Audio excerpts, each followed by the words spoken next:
Welcome, man. Thank you. Uh, Great to be here. Thank you for the invite. Man, I'm excited I get a chance with the show to bring on a lot of new people, and I've spent a ton of time kind of in the high performance world with strength and conditioning. And so getting a chance now to expand that out to other high performers, I Yeah. love getting to find like the consistencies of like what help people reach goals and live out their dreams, Yeah. and just always getting to find some little nuggets that always help me continue to chase mine. And Love it. so, You're naturally curious. You're a student at heart. You're always trying to learn and get better and grow. And I love it. I'm here for it. Let's get into it. yeah, man. So let me let you kind of give our audience a little bit of background. I met you through Impact 11. I've been kind of sharing with them this journey that I've found within public speaking. Yep. And you're one of the guys I've met through that who helps run the Impact 11 community. And I guess I would, yeah, I'd love to let you share a little bit of background and how you got to Yeah. here. Yeah, for sure. So I'll take you all the way back. I'll give you the cliff notes, but I'll take you all the way back. I grew up on a fourth generation farm in Minnesota. So from the Midwest, grew up in this deep family lineage, father, grandfather, great grandfather, all alive at the same time on the property. And so very early on in my life, I got exposed to a couple of things. One, you can't grow up on a farm in an agricultural environment and not like be ingrained with work ethic, Mhm. like grit, determination. There's no sick days. It was snow, rain, like you show up and you got to deliver. And that was embedded really deep within me. The second thing was, being around these different generations at the same time gave me a really unique vantage point about history and life and how our world has changed. And I'll give you a couple of examples. It's like, my great grandfather was a product of the Great Depression. Mhm. You think about the way he thought about money and risk, very different.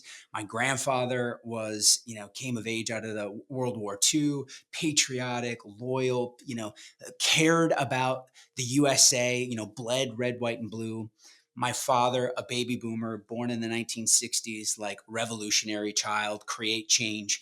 And you saw each one of them think about life differently, politics, leadership, money, how we ran the farm. And so I started to see the world sort of through a generational lens. Go to university. I play football at college. You mentioned strength and conditioning. You know, lived that for 5 years. It's still in my bones. My knees still hurt from being tore up, but I still approach and carry a lot of that same tenacity that was embedded playing college ball. Come out of university, go into management consulting, and early on, I spotted, this is in the mid 2000s, that a lot of our clients were struggling with generational issues. They were specifically struggling with their younger workforce. At the time, the term millennials, Gen Y, was just starting to enter our vernacular and the zeitgeist of the conversation. And our clients were struggling with it too. And for the first time, my age was actually a benefit instead of a hindrance, right? They're looking Mhm. at me like, what are you going to tell me? You're 24, 25 years old about leadership and transformation, which is what our firm did. But I could tell them a lot about what, their college recruits needed and what would keep people and what would make them leave. And so I started studying the subject, and two interesting things happened. The first book I picked up was by this Australian kid named Peter Sheehan, and this is in 2007. Peter Sheehan, now, what is it, 15, 18 years later, is actually my business partner Yep. in Impact 11. It was sort of this beautiful serendipitous moment, but he was one of the first thought leaders in the whole world on this topic of generations. The second book I picked up was by two authors named David Stillman and Lynn Lancaster, and they happen to be based in Minnesota, in Minneapolis, where I was at the time. And so I have these two influential moments. Number one, I'm looking at this kid who's basically our age, who's speaking all over the world with this best-selling book. And I'm like, you can actually do this for a living. Like a Right, light bulb went right, off in right, my right. mind. I didn't know it was a thing before that, right? Right. Like the only people I saw speaking at that time, were the Jim Rohns, the Zig Ziglars, the motivational speakers. And all of a sudden I was like, this is possible. Then David and Lynn being in Minneapolis, I was like, I know someone who like knows them, I can get introduced. I make the connection. Long story short, with David and Lynn, we ended up working together for 5 years, from roughly 2008 to 2013. We had the beautiful run together. They sold their practice, and when they did, it gave me a chance to launch on my own. And so in 2013, I pivoted my research from thinking exclusively about generational shifts into thinking about larger future of work and leadership trends. And we've been on a 10-year run ever since. And in 2020, like for many of us in this business, COVID crushed the speaking business. It crushed my speaking practice.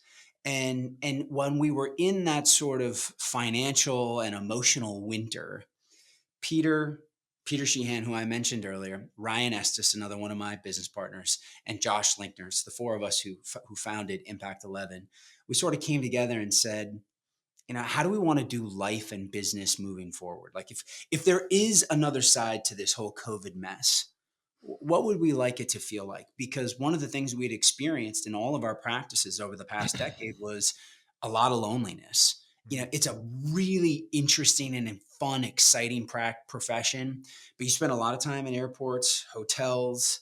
You spend a lot of time by yourself. You get this 1 hour with a big group of people, and then you're right back alone in the cab going home. And so it's like, how could we do this and not be alone anymore? And the spark for Impact 11 was ignited. Josh had a business of live events that he'd sort of just kind of like as almost a side hustle called Three Ring Circus for a couple of years. And we were like, what if we took that, we put all of our muscle behind it, and we turn this into a real community that supports each other, that helps folks level up, that creates unique experiences, and ultimately creates a ripple effect in the world, because we, with this knowledge, can help others just like you, brother, who have your stories, your Right. messages, give you just a little frame and a little boost, and you go change the world.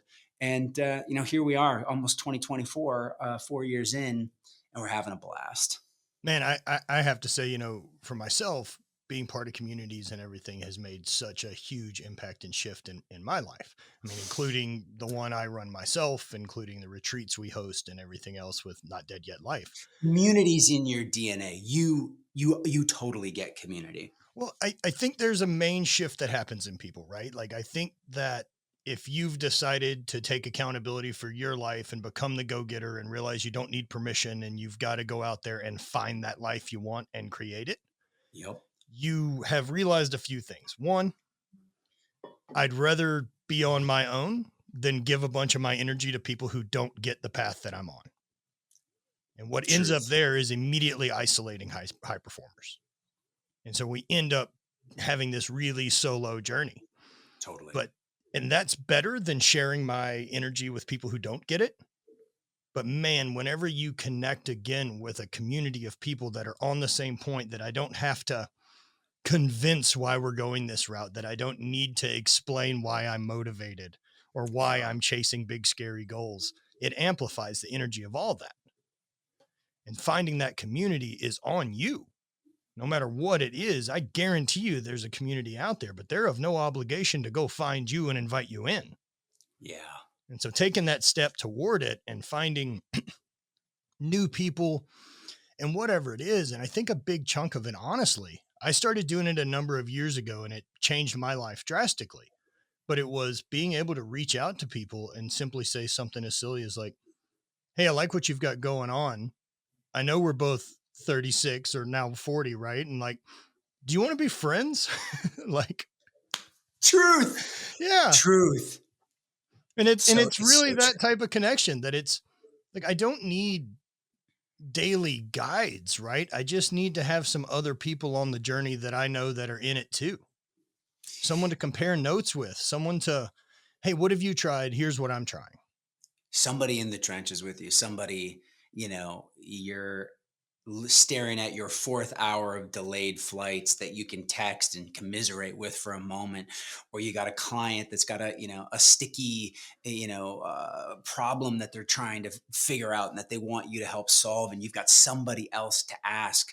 I had a community member recently just text me. They got an 8-minute slot and they're like, I normally talk for an hour. Like, how am I going to get my thing down to 8 minutes? Just And gotta like, talk fast. exactly, yeah, it's like just as fast as you can. So we had a conversation about like how do you do that? But you bring up a really interesting point because I think as humans we're hardwired for community. Mhm. We're hardwired for connection, for these relationships, but we're operating in a society in a moment of time that's incredibly isolating. The loneliness epidemic that is taking root around the world, particularly in the US right now, is startling. Yep. And it's so convenient to just hold on, let me make sure I get you back. There we There we go. go. It's so convenient to just hole yourself up with all of our screens. You got endless movies in Netflix. We got social media. You can work from home. You don't DoorDash your food. Yeah. You don't need to see anyone if you don't want to. But Right. if you do, and you're feeling isolated and alone, you're just like, man, I'm just so starved for community. To your point, you have to go out and create it. Now, that doesn't necessarily mean you have to create the whole community, but you have to create the experience. Impact 11 is out there. The communities that you facilitated and built, they're out there, and many more. So, but you've got to go find them. You've got to go introduce yourself. You got to be the person that says, "Hey, I'm Seth. How you doing? Like to your point, love what you're doing. Let's fill me in. Let me be a part of this." Well, You got to go out. and once I kind of moved into, building an apparel brand and doing everything else, like I have to find some other people that are doing similar things. Again, that's me having to go find them, right? And this is what I'm interested in. This is what I'm curious about learning more about. It's up to Yeah, me to go find those yeah, people. yeah. In the same way, I really look at it from the athletic standpoint, right? Of what we're talking about being in the trenches. Yep. And I never did it for the people in the stands. Playing football back in high school, last time I was really into team sports and stuff like that. Like you do it Yeah, for those yeah. dudes you suffer with. You do it for the Truth. guys that are in the game. That's where the accountability lies. That's where all that stuff starts to really play in that keeps people motivated for a long-term progress instead of Yeah, that. when you suffer together, oh man, that the bonds that are formed around that.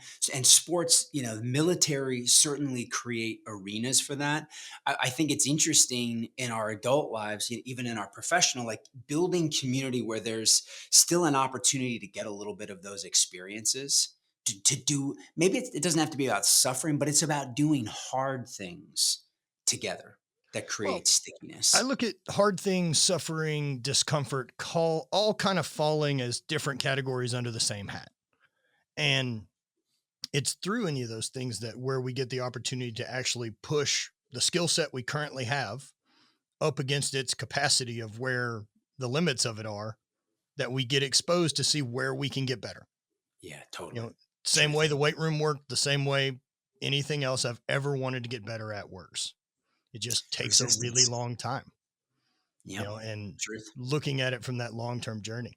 So as you've kind of come into this and getting into the public speaking when you're starting, Yeah. how do you start overcoming the imposter syndrome of what do I have to share? How do you start feeling embodied with your expertise to be able to lend it to these people and get over the imposter syndrome and everything else? Yeah, it's such a good question, and I've navigated that for years. In the beginning, it's hard for us all not to have some of those feelings. And I think there's some interesting schools of thought and advice around that. There's the school of thought that's kind of the fake it till you make it, like just convince yourself and go do it. But I don't actually prescribe to that. I think the best way to get yourself into a place of confidence out of that imposter syndrome is to build a stack of results, right? Build a track record that you can point to say, I know that I'm capable of doing this because I've done it Yep. over and over and over and over again. And listen, when you first start speaking, you might be like, "But Seth, I don't have a stack of events that I've done to give me that confidence." Sure, but what else have you done in your life? Right. What They're else all the did what same. else have you shown where you've shown up for yourself, you figured it out, you put in the work, you put in the hours, you put in the reps that it proved to yourself because what we're talking about here in my mind is about self-trust. To trust yourself completely and to number one, trust yourself that you're going to show up for yourself. So the best way I can show up and deliver that speech, what will give me confidence is to practice until I'm blue in the face. Practice until, I can scream it into a wall when I've got music playing over my ears, because it's so embedded in me that when I show up, even though maybe I haven't spoken 1,000 times, I'm like, I put in the reps on the front end. I am here. Now, there's an element certainly to your question of, do I believe that the story I have to tell is a story that needs to be heard? Mm. And if you can just put yourself into a place of service, first and foremost, right? When we ask that question, oftentimes what we're doing is we're making it about us. Am I good enough? Are people going to like this? Versus just purely being in a place of like, I'm only here to be of service. I've gone through these difficult things. I've navigated, I've learned these things through my life. I've observed or studied or watched these things. I know it's helped me. I've seen it help others. I'm going to show up. And if only one That's person right. is helped from this, that moves you again out of that place of fear, of imposter syndrome, of making it about us. We got to flip the script and make it about others. Are you familiar with Alex Hermosi? I am. Okay. Yeah, one of those things I love that he says, and it's such a concise way to say it, right? It's like, you're not the affirmations you say in the mirror every morning. You are the stack of evidence that proves you are who you say you are. And what a Beautiful. variety of ways to do that, right? Like, I keep my board on the other side of the room that's got my dreams and goals toward it, right? And those are broke down into hundreds of little steps, from the daily steps to the monthly steps to the yearly steps to the decade steps. And being able to constantly move over those sticky notes or whatever it is to progress. Like, simple for me is, movement, mindset, and motivation. Love that. And so, what did I Love do that. today for movement? That is, I got up and spent an hour without any input from my phone, from the rest of the world, and let my thoughts settle before I start tackling anyone else's stuff. Love that. Mindset, right, comes after that. Because typically during that movement process of whatever it is, I'm going to run into some type of a light bulb and like, okay, cool, let's write about it. And then the motivation, man, I think so often, especially with social media and our phone, and like you said, as tapped in as we are to that infinite dopamine machine, that which really isn't dopamine, it's this kind of fake feeling of it that's on the front end. Because the real good stuff comes after you did the hard thing. Totally. And so, like, I Totally. no longer use the current how I feel as a basis of my next action, but understanding that the action I'm going to take is the button I'm pushing to get the feeling I want after. Like, if I Mm, know that this morning time of movement, uh, away from my phone, away from any other inputs, gives me focus and clarity toward my goals, then that's the button I've got to be willing to push every morning before I decide to start tackling anyone else's. I love that. It's like a shift from how I feel to who I am. And Mhm. who I am is a person who does those things consistently for myself every single day. Love that. Even using that, right, kind of, I think, allows you to take goal setting or anything else and run them backwards. If what I want to do is speak at 100 things in the next 5 years, well, then I need to speak at my first one. And I need to accomplish getting the assets done. I need to join a group. I need to refine. Even right now. It's the reverse engineering of that process, right? But the challenge people have, and this is why I'm so glad that you're a part of Impact 11 and this work that you're doing now, is oftentimes people, we don't know the steps to reverse engineer it. And so you're out in the wilderness by yourself trying to figure this thing out, Mhm. when it's very likely there are people who have a roadmap of not the only way to do it, but a way That's that right. gives you a little framework, and then you add your flavor to that. And that recommendation is like, uh, what I talk about with my group is, I'm sure you've heard of the fuck around and find out.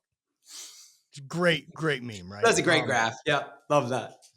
And where I've switched that to is like, quit letting the assumption get in the way of you taking a step, and go take the step, have the experience first. So, like, that's the fuck around and find out. Be curious, go try something before you make up a decision about it. I had a podcast a couple weeks ago I was a guest on, and the guy at the very end of it, his podcast is, I think it's Why America, and it's very Why pro America? America, all Okay. this type of stuff, right? And like, as a country, as a landscape, as opportunity, America's unreal. And so, like at the very end of his thing, he kind of asked this, like, "Well, why America?" And I'm like, "Well, why America?" I asked him back, and I'm like, what do you mean?" He's like, "Well, I think it's the best country on earth, and this and this and this." And I was like, "Oh, right on. Well, what other countries have you been to?" And he's like, "Well, none." I'm like, "So right on. So the worst country you've been to as well is America." That's the way that works. And so, like, is there any country that I think's perfect? Of course not. Is there a Yeah. bunch of bits and pieces of different places that I've picked up and different mentors I've been around and different communities I've been part of that I pick and choose the pieces I want to go ahead and make those, my steps and direction toward going? I integrate the pieces I like and move forward Yeah. with my stuff. It's an That's what. interesting and it's an interesting example though that podcast host of how a lot of people live their entire lives. It's not Of even course. about just like outside of America, but like I think we're the best, or I think this view is the best, or I think this is because you don't have any outside perspective. Right. Like that's part of what creates some of our division is like being able to step out of that myopic view, especially when we think we've got it all figured out and it is the best. It doesn't mean that you can't still be patriotic or care about your Right. country. Right. But if you can also see the warts, it puts you in a position to help it get better, Well, right? without the awareness of it, what action do you get to take?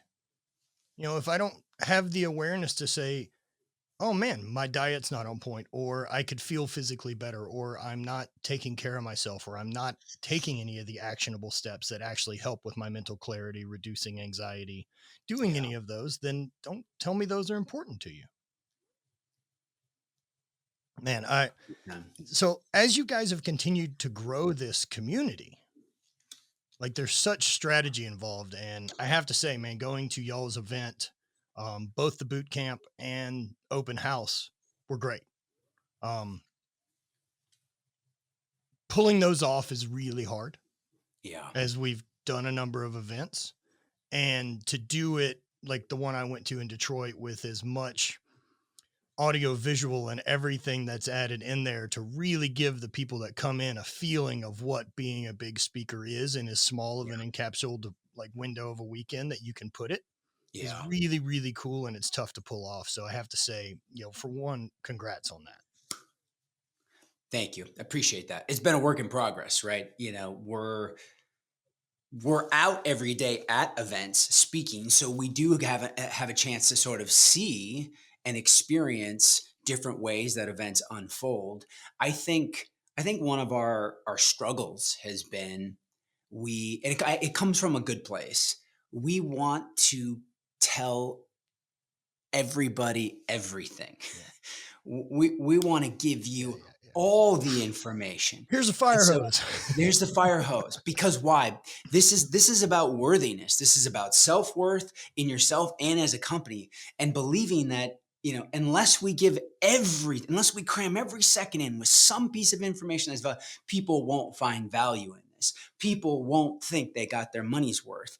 And we've had to really work on that of like more is not better. Sometimes more is more. Oh man. And right? Oh, for sure. For sure it is. Right. And oh, I can't say how much that I resonate with that feeling of hosting things. That like when I'm putting a schedule together for it, I'm like, well, the day starts at 6 and I should be able to have them finished by 7 p.m. and I'm just going to kill them. And man, people need time to integrate. People need time to take a step back and let Truth. some of it digest, because I think it would be easy to look at something like a boot camp weekend or a retreat weekend or anything that you go do and be like, got it. When the truth is, even if I'm listening to an audiobook, Yeah. I get like 2 sentences and then a thought fires up. And so then I miss the next handful. And that's Totally. why whenever you re-listen, you re-attend, you can refocus, right? Like you're catching more of it because you have a bigger understanding. 100%. And recognizing that, and we've had to learn this, that people come for different reasons, so making sure everybody gets fed in a way that meets them where they are and what they need. Some people, they needed a lot of heavy content. They were ready for it in their business. Other people, they've been a couple of times, or their business is in a place where maybe they didn't need to work a lot on their IP or their sales and marketing. They came because they felt lonely.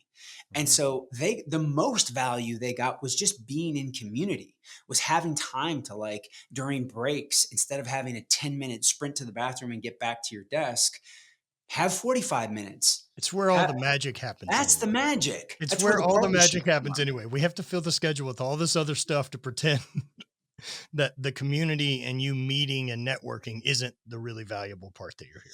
And I think that's hard because as as you build out a business and a learning company, you sort of feel like, well, if all the value people are getting is just being with each other, what do they need us for? And the Yeah, truth is, yeah, right? Like that's the thought that comes yeah. in. Like y'all could do that by yourself. The truth is, it does take time, energy, and attention to hold space for That's people. right. You know this. Yeah, you got to build. You have to build the container. You got to build the container, no doubt. And so it's like there is value, that is a service to build the container. And I think we have worked hard then to make sure that we are putting as much information and content that moves the needle in different parts of people's business as possible.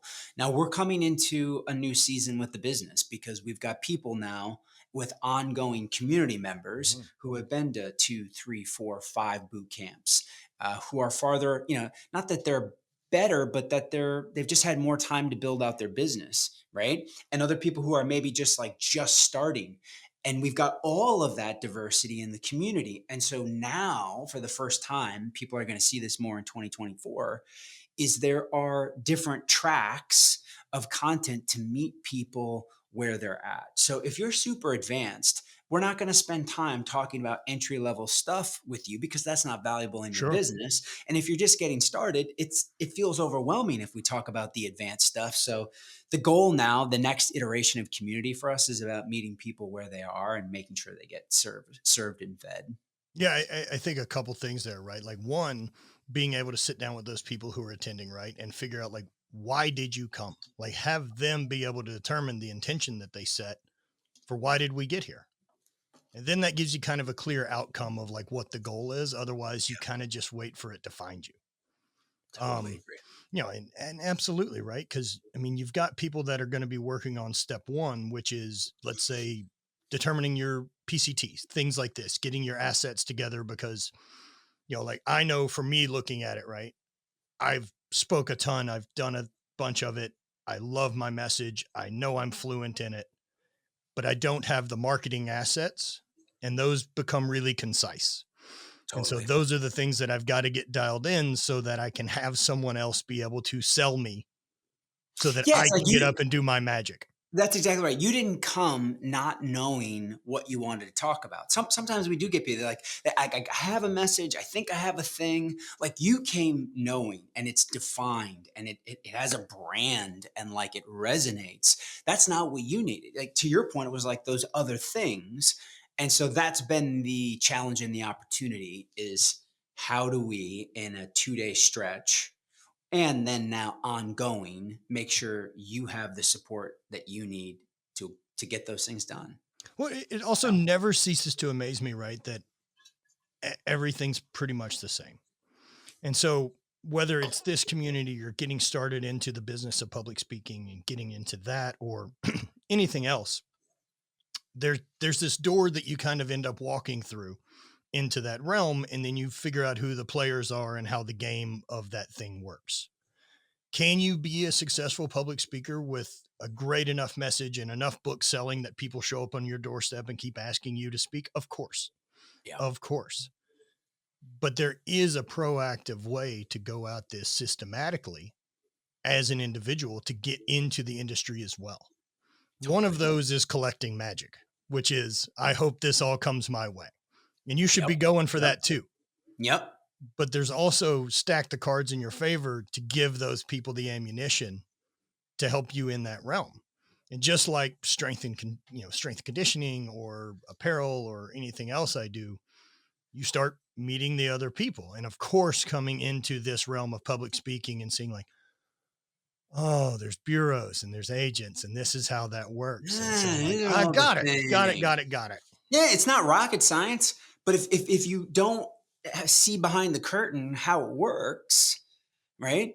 It It you just stays spend being a lot. magic. stays being magic, and it takes a lot longer. Like, that's one of the things that we say is like, more than anything, it's not that people, you're not going to go do what you're going to do. You are. It's how do we help people accelerate the path to get them to where they're going faster? That's the idea. So listen, we're having a blast. I sort of split my time. We have a full-time executive team that runs that business. I'm operating more at at a board and advisor level, and then obviously coming and being a part of and Mhm. facilitating learning. But the rest of my time is spent in my own speaking practice, and I think that is one of the things I'm proud about us as we build this business, is that we're in the trenches with y'all at the same time. And my business is in an interesting place. I've been speaking now for almost 15 years, 10 years on my own. And when you sort of you go that long, like anything in life, like you have to reinvent. The marketplace is looking for what's the next thing that you're going to, you can't keep talking about what you talked about 5 years ago or 10 years ago. And so the reinvention process, like a band, a musician, it's like what's the new album? And is the album a continuation of the story you've been telling, or are you, Bowie, and you're like, you come out with something radical every time you come out and people can't wait to see? And I sort of find myself in that place right now of feeling excited about coming out. Not to make a comparison of myself and David Bowie, even though like I do really love I'm Bowie. good with that. Like Yeah, okay he's with got that? a tattooed Oh on my the god, I arm. didn't know Yeah, that. yeah. Oh my god. Bowie's been a Wow. one of my favorites forever, man. Oh my god, I did how are not you cool and relevant for 70 years? I did not notice Yeah, that that's when one you of were at the three that. portraits is I've got Bowie in a spacesuit. Dude, I love that connection. Yeah, Yeah, we've added the lightning bolt to a bunch of so our good. designs Oh, and really? brands and things like Really? that. Yeah. Oh, Uh, very cool. Yeah, yeah, the love it. Aladdin Sane. Um, yeah, So to that point, like, I pull a lot of inspiration from that. Like, one of the things that I appreciated most about Bowie is just like he was unapologetically him. Like, he was not going to fit into any like he was going to be him all the way. And when you do that, there's going to be people who don't get it. There's going to be people who don't agree with it. Like, but when you take that that's stand, cool. you also, what's that? And that's cool. And that's cool. And but like you have to be cool with that. And that doesn't actually honestly come naturally for me. Like I'm wired for more like the peacekeeper, for seeing all sides, like, my own worthiness of like wanting people to like this stuff Sure. versus focusing exclusively on like, what do I like? What do I believe? How about I only talk about the things that like I feel that strongly about, and take a bold stance and a bold position. And if other people don't get it, that's fine, because I know there's enough that will. Bowie knew there were enough people that he was speaking into their hearts, that like he didn't have to appeal to the masses. He just needed to appeal to his people. And that's the season I'm coming into in my practice right now, is to articulate and excavate the most authentic version and story and messaging that I have, and say, I'll be damned if I care if half the market doesn't believe this or buy it, because I believe it. And this is what I like. So two things there. One, in my own practice, like that one's been critical. Yeah, I found a clip from Bowie a week ago or so that I'd sent over to my creative director and partner Brant, and it was him talking. It's about a minute long, where he's essentially saying that, like, yeah, as soon as you start creating for them, you've lost it. Yes. It's got to Yes. come from you. It's got to come Yes. from that curiosity, that mining the self to find that gold. I don't know if you've recently have you picked up Rick Rubin's book. Um, That was on the tip of my tongue, yeah, was thinking about Rick Rubin, and I was smiling because I was like, we give Rubin a lot of credit today, but the truth is, he pulled a lot of inspiration from a lot of people, including Bowie, of with this course. position that he's taking today. He started Def Jam in his dorm room. He's having he had Russell Simmons meet him and Run DMC meet him in his dorm room. Wild, wild. What an interesting guy. Yeah, he's the Um, best. He's the best. In fact, such an interesting guy. something that he said actually has been a real inspiration for some of my new work.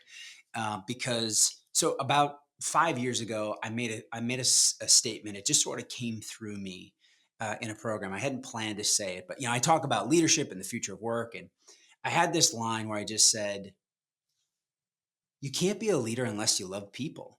Which in of itself is maybe not super provocative, but in some rooms, like what do you like? Are you actually saying you can't be a leader unless you love? Certainly, you can be a leader by title and not give a shit about people. Like that is true, but I had said it because there was this executive who introduced me on the front end who made this sort of flippant comment like, I don't really like people," and I was just like, it was so shocking to me of like it's not about not liking people. You have to love people. Now, the reason I bring this up is because that was in 2018, and I there was this reverberation that happened in the room.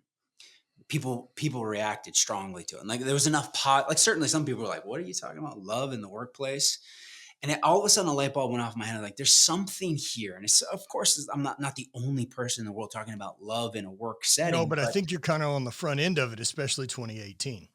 in 2018 for sure. And like so I start sampling it and I'm grappling with the idea, but it number one, I was afraid. It's like, what are people going to think? This is too soft. It's not going to be strategic. It's not going to get bought. Is it, I'm thinking commercially Hmm. instead of what do I, what will they like? What will they buy versus what do I like? What do I care about? Is this what I want to speak about? All of Rick Rubin's advice. And but there was also an element of like, I think it's bigger than just loving your people. There's this idea that like love is this energetic force that like can permeate a business and a culture and not only impact the relationships, but impact the products that we make, the experience. Can you put love into the things that you do? And all of a sudden the idea is starting to get bigger and bigger and bigger and bigger and bigger. And I start to land on this idea of, I think back on the greatest products, the greatest works of art, the greatest music, the greatest performers, the most beautiful hotels, the most beautiful architecture, the brands that just create raving fans in the marketplace. They all share one thing in common. What makes them so special, what has made them so special is they were all made with love. Mm. And this idea of the best things being made with love starts to reverberate inside me. I start to sort of share this message with folks. And I start in rooms, I start saying, when you think about something that's made with love, what are some of the characteristics or qualities that come to mind? Something that's made with love. And the rooms just light up, passion, authenticity, originality, vibrancy, excellence, right? All of these things. And you're just like, who doesn't want their stuff, your products, your services, your internal culture to be made with those things? We all want that. And so, this larger idea of it's not just about loving your people, it's about putting love to work in every single thing that we do. And I'll bring this back full circle to Rick Rubin. Rick Rubin had a line and it connected to me. It is the essence of like, well, when you say to make something with love, to put love to work into something, what would that mean? And Rubin has a line, he says, to make the best you can make to the best of your ability out of love and devotion. Now, he wasn't specifically framing that around the idea of made with love, but when he said it, was like, that is it. It is, how do you make something with love? It is to make the best you can make to the best of your ability out of love and devotion, which is about, it's like a gift. And if you make the best, it's like, I'm thinking about me. It's not, will they like it? It's, do I like it? Is this the best that I can do? And I feel, and then I'll close this and I'll come back to you. I feel like I am being called to do that very thing with this message so that the message has the potency to go be what it needs to be in the world. It's like, can I do this and not care if there's commercial value? Can I do it because I believe it, because I like it, because I want to talk about it? Can I leave a part of myself in it? And I'm trying to do it right now, brother. I'm trying to do it and hope that it has potential in the marketplace, but I know I'm being called to the line to do it first. Look, man, the idea of like the journey and reinventing and all of that, right? Like, so My apparel brand, like I've run for the last 9 years. And I decided in January of last year to rebrand everything to Not Dead Yet. Whereas before it was Hate Brand Goods, and I had a podcast called So and a bunch of things. And while I don't blatantly wouldn't give any recommended advice to like rebrand all your things at 9 years in, but there was some point of being truthful with myself, right? That the message I really felt connected to at this point in my life, I haven't competed since 2016, is not dead yet. It's about being obligated to this life in front of me. It's being obligated to continue to make progress on all the fronts. And how do I take these great skills and everything I learned from becoming a world champion and applying them forward as the recipe to accomplish anything? And so, man, that being able to reinvent and do any of that came down to me thinking it's my brand. If I want to change the name of it, I don't need permission. I can do that. Now, with that said, there's consequences. And those consequences are, do I lose the audience? Do they not jump on board? And if Yeah. that's true, then that's my job and responsibility to figure out how to better educate them on the idea that this is better. That's where my job has to come in. Like that's where the impeccability of the message, my word, the energy all has to come. And what you're talking there about like operating out of love, I use that on a couple different fronts, right? Like it's love over fear, because if I can put those two things into categories, love will always fall into abundance for me, Yes. and fear is always scarcity. And I don't want to operate out of scarcity.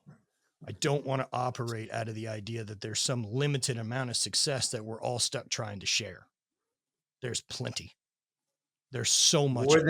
More than enough to go around. There's so much of it. And, the abundance coming from, I have some anxiety about shifting and sharing this message, and being able to look at that anxiety as like, that means shifting here requires my best. That means I care about the outcome. That means it all matters. And then that's where I know that there's fire and passion to chase, right? Like that's where I know the gold, like that vein of gold lies, is on the other side of that thing that's really scary. Amen. Amen.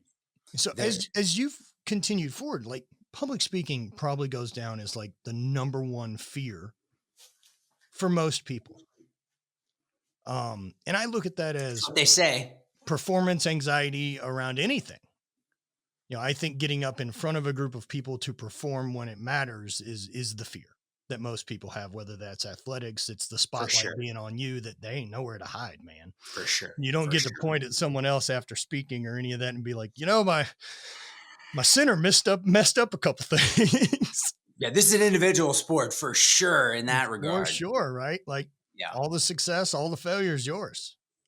And Yeah. so where are you currently in the journey with anxiety regarding public speaking, Yeah. and where did it start? It's a great question. So I still get, because I played sports growing up, like I sort of related to, it's just like pregame jitters. Mhm. Like there's still, you could call it, I wouldn't call it just pure excitement. There is a little anxiousness in there, but it's less based in fear and like, is this going to go well? And more just about like, every time you speak, this is the analogy I give people. When you speak, it's sort of like going on blind dates. And what I mean by that is you never know the personality of the audience that you're going to have. Some days you go on a blind date with an audience that absolutely laughs at every one of your jokes, is totally on cue. They get your message immediately. And sometimes you go on blind dates where you are like totally opposite, and they are icy and disconnected and tired and hungover from the night before. And so there is this, like, the audience is an X factor element that you can't control. And so there's always a little anxiousness of like, I'm meeting someone new. Your audience has a persona, a personality. I wonder what they'll be like. And I hope that they're fun. But if they're not, I have to be mentally prepared to be able to deliver regardless. Uh-huh. So, a lot of times we'll see people, at least I see this on social media. It's like people who are speaking at like big sort of public facing influencer events. Everybody freaking stands up and cheers. Like the Right, audiences are right, right. so much fun, right? They're going nuts. And I'm like, Most of my audiences don't look like that. Most of my audiences are, 60-year-old executives who are stressed out, trying to get work done, and Who they're may be not some way young. obligated to be at the event. Exactly. Right, right, right. They are more than likely absolutely obligated to be there. They don't know who I am. They didn't sign up to see me. And so it's a totally different dynamic. Wow. With all that being said, so what do you do around that? What I've found is like what calms me down. Number one, it goes back to what we talked about before, preparation. Mhm. The greatest cure to any performance anxiety is just preparation.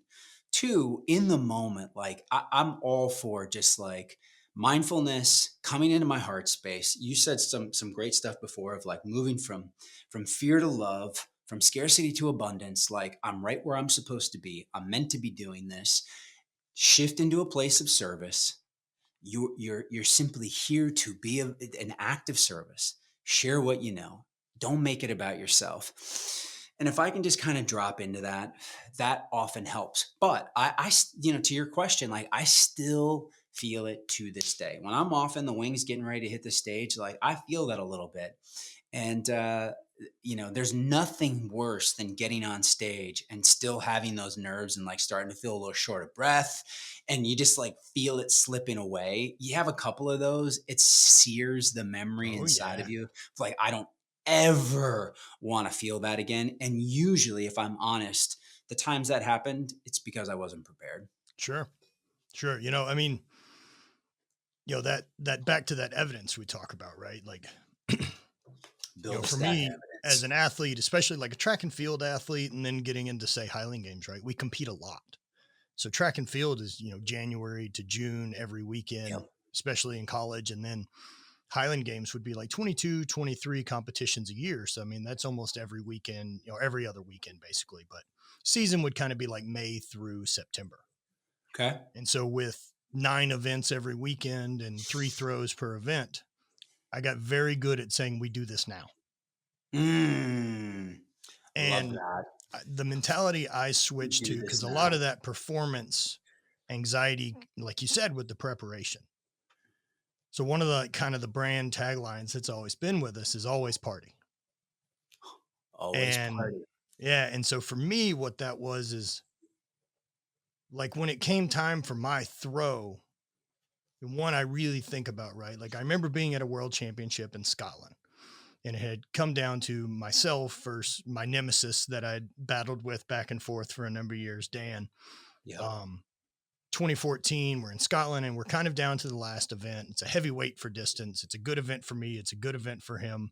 And we've got like a half point separating us with, 10 people. And so it's really come down to a duel where if Dan beats me in this event, he wins world championship. If I beat him in this event, he wins. It doesn't have to do with anyone else throwing. And I remember walking around and having my headphones in and like having all of that energy and anxiety coming up with it. And the only feeling I have with it was like, he'll have to die for it today. You don't have a chance. And like, I knew it. I knew it. I'd done the reps. I had shown up. I had taken the practice. And one of those things I would do in practice, especially toward the end of the season, like once I got toward like championship games, was in practice on Thursdays and Fridays, I only get 3 throws. I need to know that I can hit a big one in 3. And I know that I can. All you're going to get in the moment. That's it. I don't need to be able to do it in 1 in 20 throws. I got to be able to hit 1 in 3. And being confident in that led me to that ability of like, Matt Vincent, your time's up. And it's like, well, now we party. The work's done. Hayes in the barn, Beautiful. man. Just show up and do your Beautiful. job and let the extra Beautiful. energy add and amplify to what you've got to do. Practice like you're going to perform, right? You put yourself in a situation where you're trying to replicate the stakes, Yeah, be compromised. be compromised.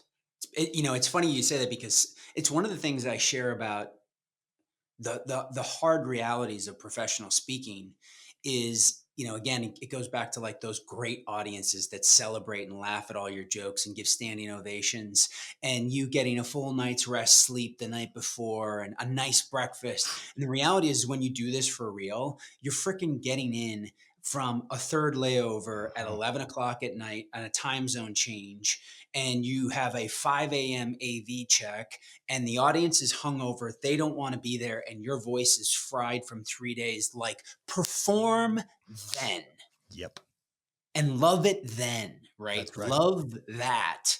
Love being in the arena then. It's so you got to prepare and practice and perform for that. But I I love look at that those was moments. what was that? Those moments, right? Like what I see those as now, especially looking at it from the abundance mindset. Is like those big scary opportunities or that chance the universe is saying to you, "Do you really want this?" Do you really want it? And I want to I'm answer I'm back, I'm in it "Yeah." right now, brother. I feel like I'm in it right now of like taking a leap with this new content is like, do you really want it? Because the and it's I don't want to like minimize or be speak disparagingly of my previous work. Like I'm proud of the work Doesn't that have I've anything to done. do with it. It's just this It got you feels like here.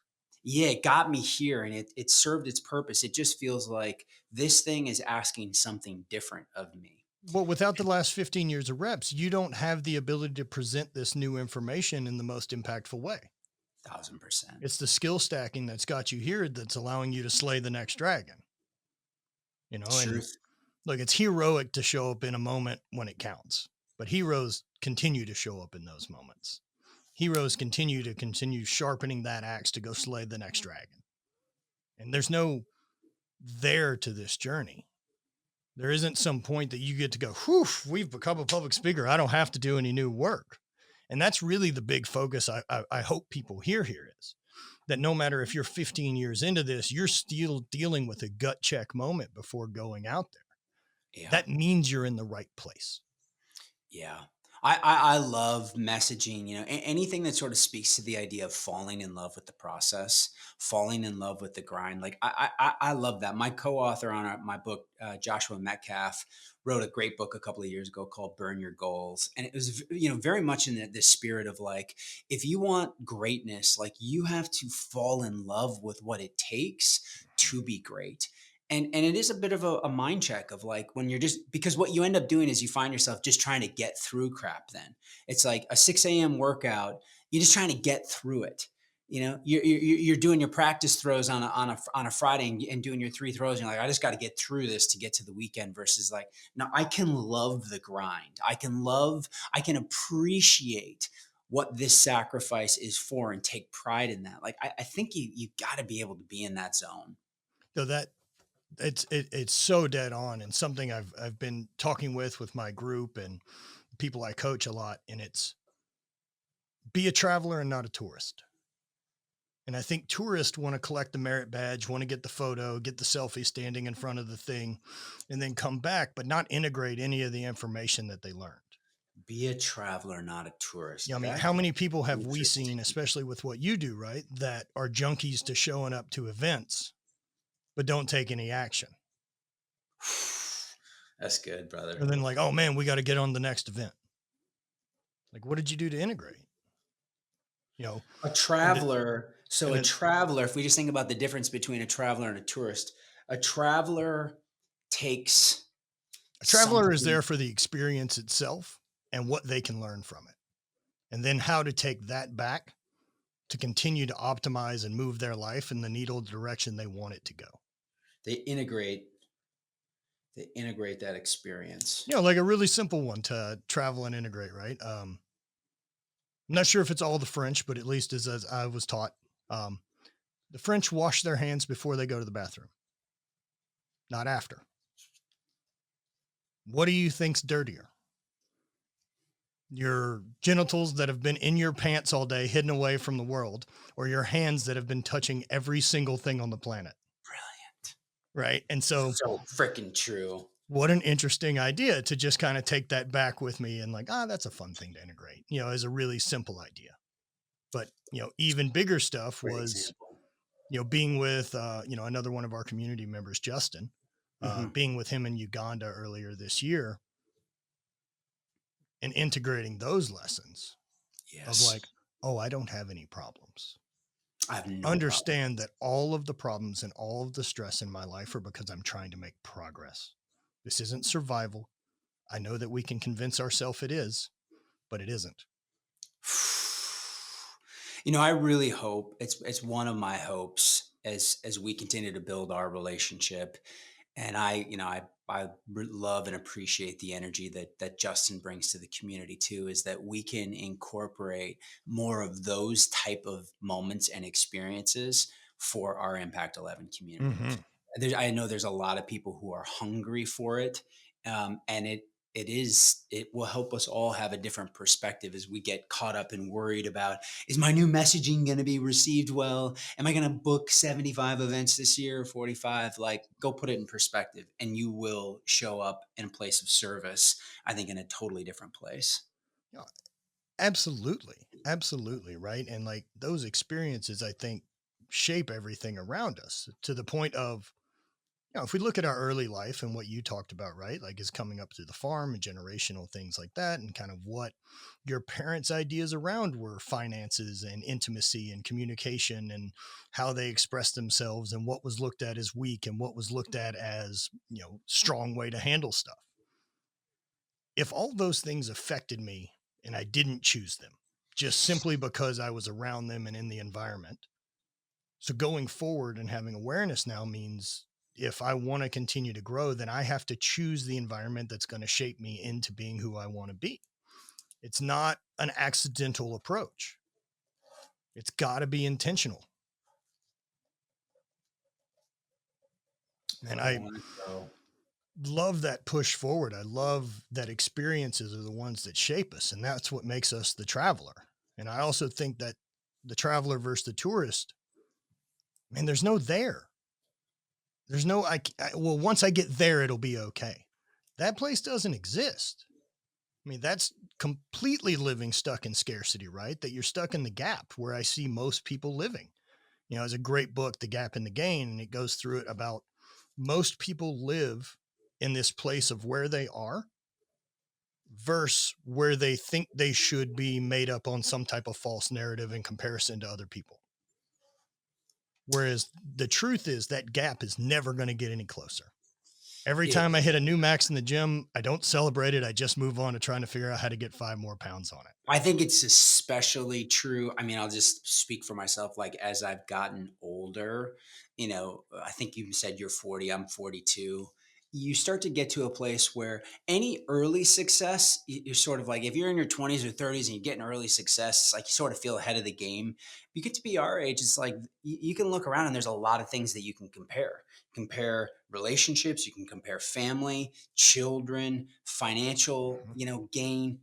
People had massive exits. Oh, he's turned into a billionaire. He had $100 million exit. And like, that has happened at this stage. And being able to check in with yourself of like, you're not on anybody else's journey. You Right. you are exactly where you're supposed to be. Yeah. I think, is it Mark Twain? What Comparison's a Thief of Joy? It's one of my favorites. Um, and man, I think if you let other people's results live in that comparison mode for you and you're measuring yourself up against them, instead of using them as the real tool that they can be, because your perspective around it is what shapes it anyway, Yeah. is that's proof that it's possible. I don't need anything else. Show me it's possible and then lean in. Now, with And that then said, I think play to your strengths too, right? Like if my biggest dream right now is to be very good at basketball, like there's no coaching I'm going to hire or nutrition or any plan I'm going to follow that gets 40-year-old me into the NBA. I don't have the tool set. probably not. Can I get better at basketball? Yep. And that's the only part that I care about. That's the only part that matters. Progress. That's the only part that matters. Yep. I love it. Dude, as you've continued down this, what's the worst bomb you've had? Even if it's not like a big speaking event, Yeah, right? I, But I just like a moment you thought that was gonna, woof, that was a rough one. Yeah, I mean, there's one that's seared in my memory. Like, as soon as you say it, it was early on. This was when I was working with David and Lynn, and David and I sometimes we'd go out and speak together, and we'd kind of do a combo thing. And David and I had, I don't remember who the financial institution was, but one of the big sort of investment banks in New York. It's in New York City, and this kind of goes back to like the state of your audience. And this was a group that like forced to be there, didn't want to be there, skeptical, smart, Ivy League. And I mean, I got a dealing with crash. top performers like that that have to be there already know everything. That's exactly right, and that was them. So it's like the audience was already set up like that. One, two, I got a harsh lesson in proper fueling. Just even little planning things. I was early in my career of like assuming that this conference there was actually an event, there was breakfast and lunch, there'd be food. There wasn't. We There were in wasn't. this just sort of like so there was no food, no water. I didn't eat breakfast morning. That morning, we had we're on at like 11 or 12, and so I haven't eaten. I'm like low blood sugar, haven't properly fueled. I didn't properly prepare. And so, like, I had notes in front of me, and I'm supposed to be going back and forth with David. And I'm finding myself like basically needing to just read the Read. freaking script from the lectern. So, like, I'm literally just like almost reading. And every time I look up, like, these people are just like, Oh, and I honestly, I just like I couldn't like it couldn't end soon enough. yep. It was so painful. And David is just a beautiful mentor. I still remember it. Like we went and grabbed a beer in a little pub, and like I was shook. Like Yeah. this is one of those moments where you're just like, maybe I'm not cut out for Yep. this. Like this is a make or break moment, and it was just like this is about preparation. This is about you preparing on all fronts, preparing how you fuel, preparing how you prepare, knowing your content in and out. Like I had reviewed it a number of times thinking that like it would stick, but the second you get in a high stress situation, right? Yeah. And that reptilian barrier is starting to kick in and all your blood's flowing out of your critical thinking portions of your brain, you're not remembering. And so it was a new commitment of like, I will never, ever, ever be underprepared or feel like this again. And that event was like in early December of that year. And in January, like middle of January, I had a couple of big events coming up and I never practiced harder. I'd never like worked on memorization and practicing lines and survived. But it was a crossroads moment for sure. That was probably the worst. Well, look, that moment, right? Like good moments 15 don't, years later, I can still clearly remember it, right? Like I can well, right. still see the room. Well, our good moments don't leave scars and the hard ones do. Now, how you have the perspective of to look at that scar as an opportunity, or you use it as the proof that you're not who you said you were and you run away and hide from it. Like, both are up to you. Both are up to you. That So well what you're said. talking about there. And one of those things that, from the athletic side of things, with the Highland Games having 9 events and various stuff like that, you're also talking about we're throwing stones and throwing weights and throwing hammers and various things. And those change week to week based on the event you're at. So it's not like the same rock. Whereas throwing shot put in college, it's the same shot put. It's Totally. the variables are very dialed in. Where the Highland Games we're throwing on grass, it's a different stone. There's a couple different rules that it's an interesting sport. Roughly the same weight. Did they try to It varies a little bit, right? Like, so your open stone, for example, could be anywhere from like 16 to 18 pounds. And so you really have to look at it with this. My job is to perform my best today with the variables that exist. It's beautiful. I can't control the grass. I can't control that it's raining. I can't control the weight of It's the so stone. applicable to speaking. It's everything that we just talked about, right? Right. All the variables. Right. But I need to know that my ability to do my job is there. Right. And I think what it allows you to do with messing with those variables is a level of fluency. And so, kind of like 3 stages of fluency. I haven't mapped out good terms for this yet, but it's kind of something I've been thinking about. And like the first level of fluency would be I could go and order food at a restaurant in another country. Being able to order dinner while in Mexico isn't the same as being able to speak Spanish. True. And then I believe there's another level of comprehension where I can memorize phrases. I can get through a couple conversations. I could even read maybe a book, Yep. right? And that one's good too. But real fluency comes from like, I can defend myself in a live argument. That's Yes. fluent. Yes. And I want to feel that about my material. And that allows me to see, oh, okay, Oh, the that's good audience's advice. energy is down. That's good advice. The audience's energy is down. I need to shift my tone. Yeah, I know that I can argue on the spot.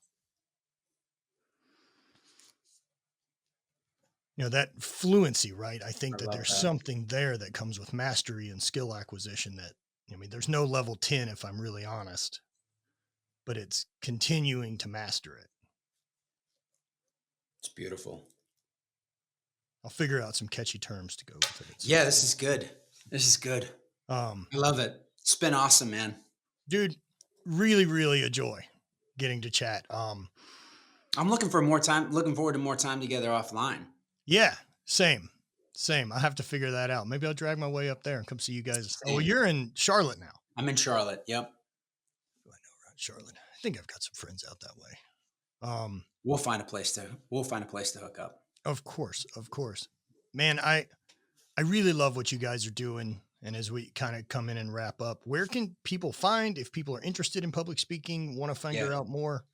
Yeah, appreciate that. So, well, first of all, just my general for follow content that we're putting out around leadership, future of work, performance, etc. Just at Seth Mattison, super easy, and that's across all channels, including LinkedIn. And then for Impact 11, it's just Impact 11, all one word, 11 spelled out. And we're easy to find. And again, our mission is to put talented people with a powerful message in positions to impact the world. And I feel like we're getting to do that, support people like yourself who Yeah, I already mean, have all it of the resonated with ingredients me and both times that I've been to already events, making an and impact to just help you amplify it, help you get there faster. And we're having a blast doing it. So thanks for the opportunity to have this conversation, share a little bit about what I'm working on right now. And I send my best out to all your community. oh, dude, thank you so much. And I think getting to share that still the anxieties there, that you're still on the journey, you're still refining, and that what you're doing today and sharing this message is what's going to give you the ability to really impeccably share your message in another 10 years. Truth. Or it's going to continue to open up whatever doors that you didn't even know were along the journey. I can't imagine whenever you started public speaking or had an interest in it, that you would imagine that these four guys would be business partners with you and that now you're teaching people how to do this thing. No, Of no, course I not. couldn't have. Here's a little caveat of a question. So something that's triggered me a bit that like I find like a deep imposter syndrome around. Okay. So hosting retreats and doing all this, right? Like we dig into some awareness work and we dig into mindfulness and we dig into a lot of these things, trying to uncover like where people's limiting beliefs are. And I was thinking, one of the things that's great, right, is most of the audience and people that I have around me in my life now weren't around when I was competing. And so I'm allowed to be this guy, right? I've created this new role and I've leaned into it and not worried so much about continuing to be that guy. Yeah. So I've got an older brother who we're very close, love dearly. We've worked together for years. We competed together in the Highland Games. Oh, wow. And I thought about if I saw his name pop up on signing up for one of my retreats. Like if my older brother signed up to be like one of the 10 people, we're talking about an intimate group too. Like someone that knows me since I was born, someone that knows all my mistakes, knows all the idiot decisions I've made and dumb things I've said. Yes. Like Yeah. that so who could you see in the Oof. front row at one of your front row at one of Oof. your talks that you just be like, oh, Oh, it's such a great question. I have the answer for you. Honestly, and I'm not just saying this, like it almost makes me emotional thinking about it. This is how I feel about my three business partners. I didn't have I have two younger sisters. I don't have a brother. And they are like my brothers. And they, each in their own right. But at the last event in September, Josh and Pete were in the room, and both Josh and Pete have built and sold huge businesses. Like they've had massive exits, written way more books than I have. Oh, by all right, they are more Sure. successful than I am. And I said to them after my Wednesday masterclass, I said to them, serving this community was incredibly important to me, but my number one priority was to make you proud, was to have you sit in this room and be proud that I was your partner in this and that there was something that you could take back. And so, what you're describing with your brother, I feel all of it. And that is who those three are to me. Yo, what up? And then for that, dude, congrats for stepping up, Thanks, brother. I because I'm appreciate sure it. that's got to be a lot. It was a big. I felt a lot. Also because we've already had two master classes that got raved about. Like it was sort of like, okay, like Yeah, on you, let's go, let's see what you got. And and you get this. It's like when you're around other high performers, like it makes you raise your game. have to. Um, but man, it's such a beautiful story of thinking about your bro signing up and like what that would feel like. Build it to that place. It's It'll be special. really tough. It's beautiful. Yeah. Well, brother, I thank you for your time. I'm going to go ahead and kill the recording. I will see you guys next week on the show.